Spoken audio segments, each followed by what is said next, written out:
कुछ लोग तो ऐसे हैं कि वो जिंदा ही हैं खाने के लिए। सुबह उठेंगे, ना कोई उठने का समय ना कोई सोने का समय, जल्दी जल्दी उठेंगे, जल्दी जल्दी जो कुछ सुबह का बासी हो, सड़ा गला जो मिल जाए, सुबह ही बस ब्रश भी करेंगे आधा अधूरा और तुरंत एक थाल लेकर बैठ जाएंगे खाने के लिए। ये क्या कर रहे हो? ऐसा भोजन, उससे तुम्हारी मति कैसी बनेगी? उठते के साथ भोजन, ना भगवान का धन्यवाद करना है, ना उनकी स्तुति करनी है, ना उनकी सेवा करना है। पशुओं के जैसा, महाराज मैं यही बोलूंगा, बिल्कुल पशु के जैसा अपनी जिंदगी को जिए जा रहे हैं। जानवर भी ऐसे ही होते हैं, पशु। वो सो जाते हैं, फिर उठ जाते हैं, फिर पेट के खोज में निकल जाते हैं, जो मिल जाए उसे खा लेते हैं। यही हाल है मनुष्य का। कोई नॉनवेज खा रहा है, कोई कुछ खा रहा है। अरे समझ ही नहीं है लोगों में कि हम खाएं क्या। कोई बकरे को काट के खा जा रहा है, कोई मुर्गी को काट के खा जा रहा है। सारी गंदगी वही बकरी मुर्गी खाती है, सारी गंदगी, और उसे वो गंदा मनुष्य खा जा रहा है। इससे गंदा और कोई हो सकता है? आज के जो मनुष्य जो ऐसे मांसाहार करते हैं, इससे भी निकृष्ट कोई होगा? दूसरे को दुख देना, इससे बड़ा कोई अपराध नहीं है। दूसरों के शरीर को काट काट कर खाना, ये तो तुम राक्षस हो गए। शर्म करना चाहिए ऐसे हिंदुओं को, ऐसे सनातनियों को। और फिर भी कहते हम हिंदू और सनातनी हैं। अरे धिक्कार है तुम लोगों पे। दूसरे पशु पक्षी जो बेजुबान हैं, बोल भी नहीं सकते, इतने ही तो मांस मछली मांसाहार करने का शौक है तो जा अपने माँ बाप को मार के काट के खा जा। दूसरे पशुओं को सताना, दूसरे पक्षुओं को तकलीफ देना, ये कौन सा धर्म तुम्हें सिखलाता है? तुम तो उन बेधर्मियों के समान ही हो गए जिनसे हम सनातनियों को ऐसा लगता है कि खतरा है। तुम उसी के समान मलेच्छ हो गए, मलेच्छ कहते हैं उसे, मलेच्छों के सा हो गए। उल्टे सीधे खाने में सोचा भी नहीं। अरे भगवान ने मनुष्य बनाकर भेजा है और इसमें बुद्धि भरी है। क्या खाएं क्या ना खाएं, क्या करें क्या ना करें, कहाँ जाएं कहाँ ना जाएं, इस पे विचार करना चाहिए। जब तक सबसे पहला क्या करना है, भागवत कथा, ये सब तो बाद की बात है, ये सब तो स्टैंडर्ड लेवल की बातें हैं। पहले तो आपका आहार शुद्ध होना चाहिए। जब तक आपका आहार ही शुद्ध नहीं है, आपका मन कहाँ से शुद्ध होगा? और बहुत लोग क्या उदाहरण देता है कि भगवान तो मन में है, ये ब्रह्म ज्ञान बगाड़ देते हैं, ये ब्रह्म ज्ञान झाड़ देते हैं। मन में भगवान है, हम मन से भगवान को। अरे तुम्हारा मन अनंत जन्मों के पापों से गंदा होया हुआ है। इतना गंदगी है तुम्हारे मन में कि भगवान वहाँ झांक भी नहीं सकते। अगर झांकना होता, तुम्हारा मन ऐसा ही शुद्ध होता तो कब का दर्शन मिल गया होता और तुम सदा सदा को आनंद में आ गए होते। अभी तो तुम्हारे अनुभव से भी करोड़ों कल्पों तक भगवान दूर हैं और बोलते हो कि तुम्हारा मन शुद्ध है। मन से स्मरण करेंगे, भगवान मन में है। उसी मन को पहले शुद्ध करने के लिए साधना करना होता है। साधना का मतलब होता है वेदना, किसी चीज को साधना। अपने मन को साधना है माया से। हमारी बातों को समझो और शर्म करो अपने आप में कि किसी भी पशु पक्षियों को हम लोग मार कर खा रहे हैं। ऐसा नहीं होना चाहिए। हम भगवान की संतान हैं। इतना भी कलयुग हावी तो नहीं हो गया कि कलयुग आसमान फाड़ के कूद पड़ा हो कि अब मैं किसी को कोई धर्म का कार्य नहीं करने दूंगा। ऐसा हुआ है? ऐसे ही लोग हल्ला मचाए हुए कि कलयुग है, कलयुग है। अरे कलयुग केवल 5 जगह पे रहता है कलयुग, और कहीं कलयुग नहीं रह सकता। जहाँ वैश्यागमन हो वहाँ कलयुग है, जहाँ मदिरा पान होता हो, शराब पीते हो घर परिवार के लोग, वहाँ कलयुग है। जहाँ जीवों की अहिंसा होती हो, मांस मछली अंडा ये सब चीजों का जहाँ भक्षण होता हो, मांसाहार होता हो, वहाँ कलयुग है। स्वर्ण सोने में कलयुग है। इन सब चीजों में कलयुग है। और बाकी कहीं कलयुग नहीं है, केवल इसी 5 स्थान पे कलयुग का निवास बताया गया है।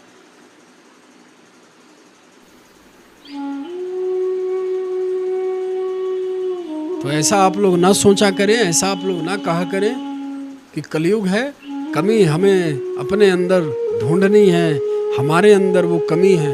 इस कमी को दूर करना चाहिए, हमें इस पर विचार करना चाहिए। भगवान की ओर आप भी चलें और अपने अन्य परिजनों को भी भगवान की ओर लेकर चलें। अगर आप बेटे हैं और धर्म के प्रति वफादार हैं तो आपकी जिम्मेदारी है ये कि आप अपने घर को भी, घर के परिजनों को भी आप धर्म के मार्ग पर लेकर चलें। यह आपका दायित्व है, यह आपका सबसे बड़ा यही कर्तव्य है आपका। इसी के लिए तो आपको जीवन मिला है। और माता पिता हैं तो अपने बच्चों को धर्म के लिए जागरूक करें, उन्हें भगवान की ओर लेकर चलें। और आप पति हैं तो अपने पत्नियों को, अपने पुत्र पुत्रियों को धर्म की ओर लेकर चलें, भगवान की ओर लेकर चलें। ये आप सबकी ये जिम्मेवारी है। धर्म करने का काम, भक्ति करने का काम ब्राह्मणों का नहीं है केवल, सारे मनुष्य जाति को है। ये जातिवाद तो कुछ महामूर्ख जो लोग होते हैं वो फैलाते हैं जातिवाद। भगवान की तो सभी संतानें होती हैं। तो बंधुओं, आप सभी भगवान की ओर चलें, अग्रसर हों, अपने धर्म को जानें।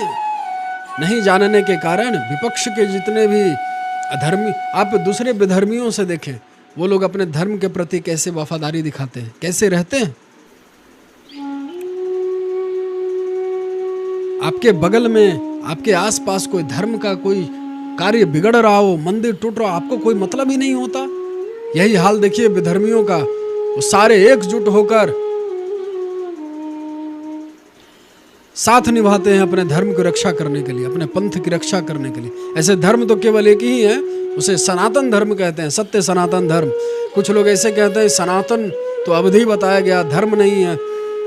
ऐसे लोगों में ज्ञान की सख्त कमी है। ऐसे भी कलयुग में अज्ञानी ही जन्म लेते हैं विशेषतः, ज्ञानी तो कोई कोई होता है।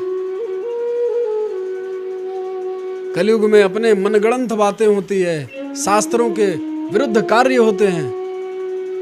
शास्त्रों के विरुद्ध ही तो कार्य है। शास्त्रों में बताया गया है कि अपने ही वर्ण के लोगों से विवाह किया जा सकता है। आजकल लोग प्रश्न उठाते हैं इंटरकास्ट मैरिज को लेकर, अमेरिकन बनना चाहते हैं लोग। भारतीय को छोड़कर भारत में ही रहने वाले लोग अमेरिकन बनना चाहते हैं। और अमेरिकन लोग बेचारा पहले से ही वहां परेशान है, जो डाइवोर्स पे डाइवोर्स होते रहते हैं, 3-4 डाइवोर्स होते रहते हैं। ऐसे कैरेक्टरलेस बनना चाहते हैं भारतीय। कुछ जो भगवान के प्रति ही वफादार ना हुआ, ये शरीर मिलने के बाद भी भगवान का दिया हुआ ऐसा विचित्र शरीर, वो और किसी के प्रति क्या वफादार होगा। और भगवान पे ही उंगली उठाते हो तुम लोग। भगवान के लिए किया ही क्या है, धर्म के लिए तुम लोगों ने किया ही क्या है। अरे अपने आत्मा के कल्याण के लिए किया ही क्या है।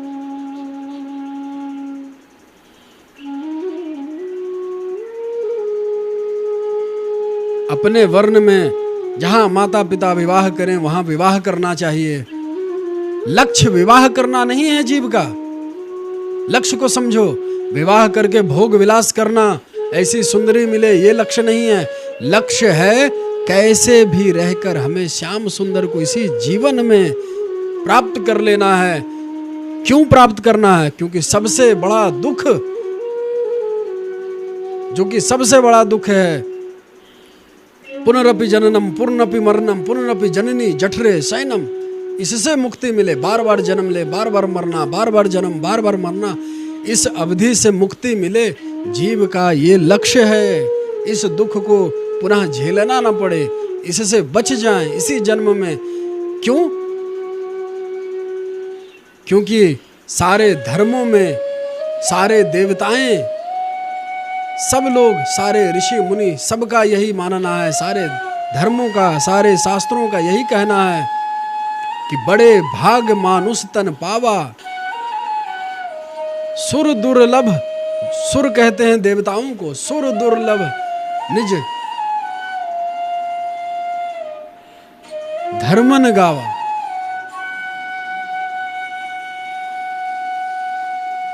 इस बात को आप लोग समझें, अपने स्वरूप, असली स्वरूप को जानें।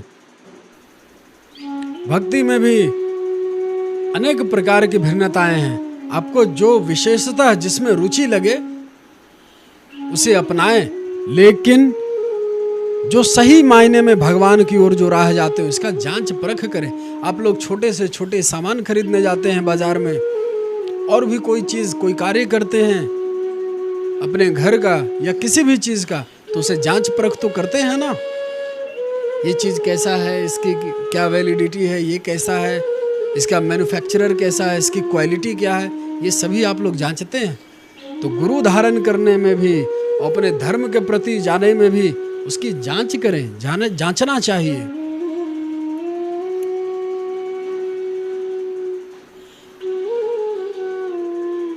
इस सब बातों का विशेषतः ध्यान रख के, मन को अभ्यास करके, भगवान वो कहते हैं अभ्यासेन तु कौन्तेय, कौन्ते पुत्र, अपने बार बार मन को अभ्यास युक्त करो, अभ्यास करो माया से लड़ने की।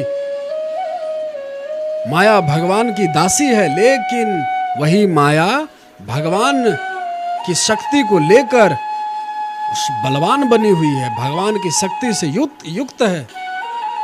तो जो अपना मन बुद्धि का समर्पण श्यामा श्याम गुरु के प्रति कर देता है, जो 100% सरेंडर अपने मन और बुद्धि को कर देता है, शरीर को सरेंडर नहीं करना है, मन को करना है सरेंडर। जो अपने बुद्धि को मन के अनुग्रह करके सरेंडर करता है, उस पर भगवान कृपा करते हैं और माया को दूर कर देते हैं उस जीव से, और वो सदा सदा के लिए, सदा पश्यन्त सूर्य, सदा सदा के लिए आनंद में लीन हो जाता है। प्रभु का आनंद उसे नित्य सहज में ही प्राप्त हो जाता है। केवल एक काम, वो क्या? सरेंडर करना, माने कुछ न करना। यही जीव से नहीं हो पा रहा। वो अपना बुद्धि लगाता है, अहंकार रखता है, हम कुछ हैं, पोस्ट का, पदवी का, शरीर का, बल का, सुंदरता का, ज्ञान का, त्याग का, इसका घमंड रखता है, इसका अहंकार रहता है। और भगवान श्री रामचंद्र जी कहते हैं, निर्मल मन जन सो मोहि पावा, मोहि कपट छल छिद्र न भावा। जिस प्राणियों में छल कपट रहता है उसे मैं कभी मुझे प्राप्त नहीं कर सकता। मुझे तो केवल तुरंत का जो नवजात शिशु होता है, उसका मन जिस प्रकार निर्मल होता है, ऐसा निर्मल मन मुझे दे दे, वैसा निर्मल मन मुझे चाहिए। और हम यही नहीं दे पा रहे हैं। हम लोग उल्टा कर रहे हैं ना, विपरीत कर रहे हैं। संसार में हमें लगाना था बुद्धि और हम लगा दिए मन को। यही आपस में ही एक दूसरे जीव में प्रेम कर ले रहे हैं, और हम कह रहे हैं एक दूसरे से कि हम बहुत प्रेम करते हैं। अरे क्या खाक प्रेम करते हैं? जैसे आप अधूरे हैं, इनकम्प्लीट हैं, ऐसे ही सामने वाला जिसको आप बोलते हैं कि हम उससे प्रेम करते हैं, वो बेचारा इनकम्प्लीट है। तो एक इनकम्प्लीट दूसरे इनकम्प्लीट को क्या कंप्लीट करेगा? आप ही बताइए, सोचिए जरा। और भगवान है पूर्णतः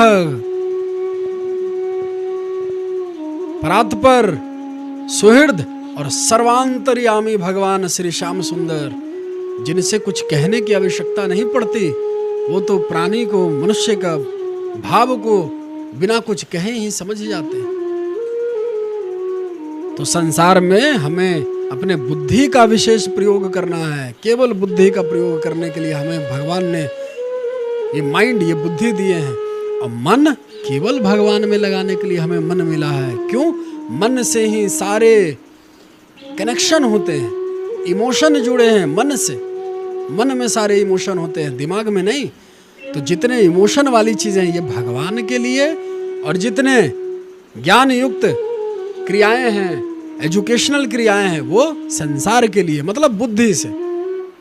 जो ये क्रिया सीख गया बंधुओं, बुद्धि का और मन का ऐसा कनेक्शन, कॉम्बिनेशन करना, उसके लिए संसार बड़ा सरल, बड़ा सरल। उसे हर तरफ आनंद ही आनंद नजर आता है संसार में। क्यों? भगवत स्वरूप है संसार, उसी भगवान से प्रकट हुआ और कण कण में व्याप्त है ब्रह्म रूप परमात्मा रूप में भगवान। उसे इसी संसार में आनंद की अनुभूति होने लगती है। क्यों? उसका मन का सारा स्वभाव, सारा समर्पण केवल भगवान के प्रति हो जाने पर। हमें दुख कष्ट इसीलिए मिलता है कि हमने संसार को अपना मान लिया। अपना मानने के कारण संसार में पल पल दुखी होते हैं, कष्ट भोगते हैं हम जीव। फिर भी हम लोगों में ये विवेक, ये बुद्धि नहीं आ रहा कि संसार हमारा नहीं है।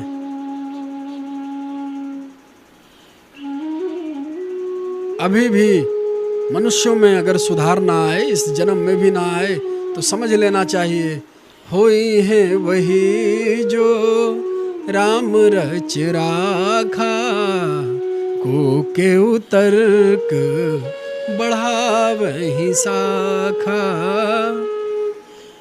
वही होगा जो श्री राम जी ने रच दिया है, जो प्रभु ने रच रखा है। लेकिन अगर कोई सद्गुरुदेव भगवान, कोई महापुरुष से आप मिल लें, उनकी बातों को सुन लें, उनके बताए हुए मार्ग को अपना लें, उनकी साधना विधि को समझ जाएं, तो फिर आपका सहज ही कल्याण होना शुरू हो जाता, आरंभ हो जाता। एक ही कार्य है भक्तों, बंधुओं, माताओं, बहनों, एक ही कार्य। वो क्या? केवल रोकर भगवान को पुकारना है, अपने नेत्रों को बंद करके भगवान का दिव्य शरीर का रूप ध्यान करना है, भगवान का रूप ध्यान करके उन्हें रोकर पुकारना है। जो मन करे वो रूप आप बना लें भगवान का अपने मन से। मनोमयी भागवती स्वरूप, जैसा मन करे वैसा भगवान का स्वरूप बना लें, फल वही मिलेगा जो साक्षात देखने पे जो मिलता है। लेकिन उसमें एक शर्त है, वो मूर्ति के सम खड़े, ऐसे पत्थर की मूर्ति जैसे खड़े न रहे चुपचाप, वो चल रूप में होना चाहिए। जब आप रूप ध्यान करें तो चलते फिरते, हिलते डुलते, बाल हिल रहे हैं, भौएं पलके भंज रही हैं, हाथ हिल रहा है, मुरली पकड़ रहे हैं, मुरली रख रहे हैं। इस प्रकार का रूप ध्यान विशेषतः सब प्राणियों को करना चाहिए। इससे आपका भक्ति दिन प्रतिदिन चौगुना बढ़नी, जिसे कहते हैं ना दिन दुगनी और रात चौगनी, तरक्की होने लगेगी। यही है वो रूप ध्यान। रो कर प्रभु को पुकारिए और रूप ध्यान करिए। जो रूप करे वो रूप बना लीजिए, छोटे से बड़े से, जैसा मन करे वैसा चेहरा बनाइए, भगवान वही फल देंगे, प्रत्यक्ष वाला। तो आप सब इस बात को समझे रहिए और संसार में बड़े सावधान होकर चलिए।